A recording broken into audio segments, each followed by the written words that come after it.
Then again, I've also seen games where they've had themselves spread thin that whole way, and then they just starved out the other player because as a Terran you can hold more bases. There's not many bases on this map, so it's hard to out-expand a Terran who's turtling. And that was, oh, wow.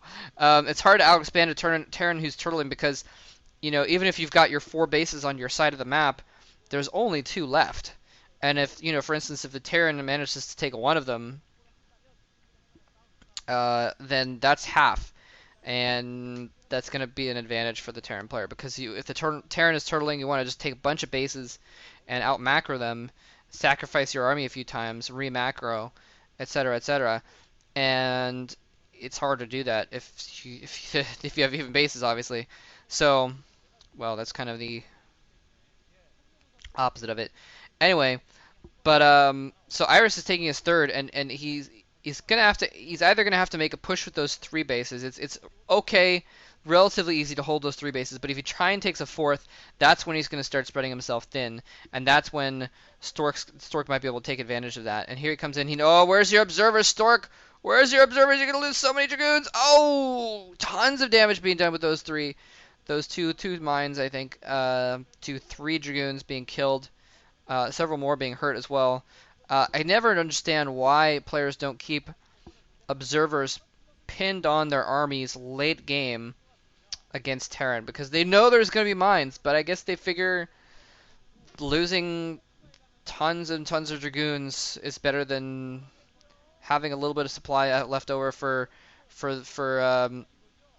the observer. And actually, whoa, I did not see this. I was like wondering, like, where's Iris's army to counter Stork here? Stork moving in. Iris is setting up siege a little bit too far back. He's trying to repair the door there, but his door is going to go down. He's going to be able to squeeze by there, but he doesn't have a ton of zealots in there. But in the meantime, he's picking off this bottom right base as it comes in.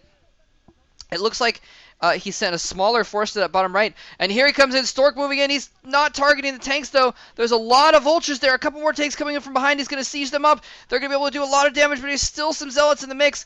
He needs to get those zealots up next to the tanks. Iris is now pushing up towards that 3rd base of Stork with that army, and it looks like he's going to hold off his expansion, this push on his expansion at the same time. Well, maybe not, actually. Never mind. I thought he had more stuff there, but the vultures finally die, and so those last few tanks are going to go down. More reinforcements coming in are going to die as well. So Iris having to lift his 3rd base. Stork is going to lose his 3rd base. They're both trading bases back and forth. This is absolutely crazy. We could see one player or the other. It could be an elimination race right now. Arbiter's coming out, though, to try and save the day. Oh, Stork picking away at those armories. He's going after the armories. He needs to repair one of the armories goes down. Nicely done. It's going to slow down Iris's upgrades, which is really, really important in a long TVP game. And look at this. Stork is taking the top left base. Stork's taking the top left. That's hilarious. He knows that Iris is going to have to retake that 3rd base, the minerals only base, at the 9 o'clock position. So he's going to try and take that top left base and almost sneak it in there. Iris bringing his whole army back. He's going to try and take this high ground next to his base. Again, he's got the tanks sieged up, but he doesn't have a ton of ultras to back up. Luckily for Iris, Stork only has 4 zealots, though. And Iris, what are you doing here? He moves his command center back in to try and retake that position. He may lose the command center at this point. He's setting up his forces at the same time. Actually, no. He's going to be able to pick off those forces because Stork does not target the command center. He could have targeted that command center. I think it might have been a better idea to target the CC because he could have killed it off, and that would have really, really slowed Iris down. So now Stork with a hidden base in the top left. Kind of a sniper base there. And look at this. Iris is setting that command center up to take that location, and he's just going to spot it. Oh, man. He's going to spot that location. Wow, that's hilarious. So now that base is pretty much forfeit. It's going to go down because there's no way that Stork can reinforce that location to try and save it. The cannon does go up. It might... Oh, whoa, whoa. He might be able to take out those vultures just with the cannon. Another cannon's about to warp in, but it's almost... Never mind. The tanks come in from behind. They're going to finish up as well. So Stork probably barely mined the amount that he needed to make up for the probes and the pylon, and probably not the nexus. So a little bit of a little bit of just a mineral steal, I guess, from Stork there. He's getting that bottom right base up again though, so things are kind of re-equalizing in this situation. And oh man, where's an observer? He needs an observer around. Come on. Oh, there's an observer. Never mind. He's got an observer right there. He's going to be able to pick off those mines. He's reinforcing this location, and Irish trying to take that forward base a little bit too quickly, I think. Does not have the forces. Again, he's too spread out. He doesn't have the support here. Once those zealots get in the mix, stasis go down on the vessel, but the zealots a little bit behind finally get in past the dragoons, and they're going to get up nice and close to those tanks. And again, Iris with no defenses. Really, really kind of a mistake there. That was really a mistake. Trying to move out and take that fourth base with nothing to support it. Did not have enough vultures to support his tanks. He only had like 6 or 7 tanks that he brought back there. And he also fell back from that high ground, so he was not able to have that high ground position either. Just didn't have enough tiered tanks. So Iris being really, really greedy and paying for it big time.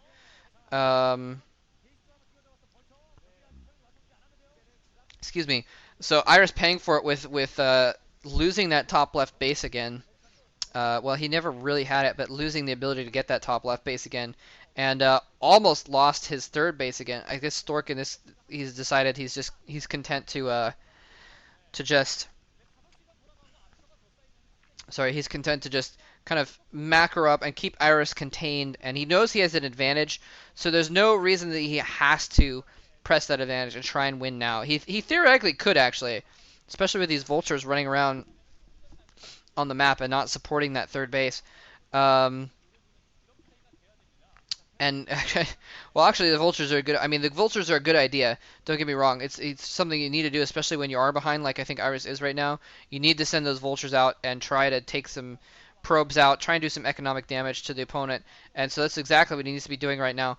But point being, Stork I think could theoretically have stomped down on that third base and try and just pressed it in again like before. Oh wow.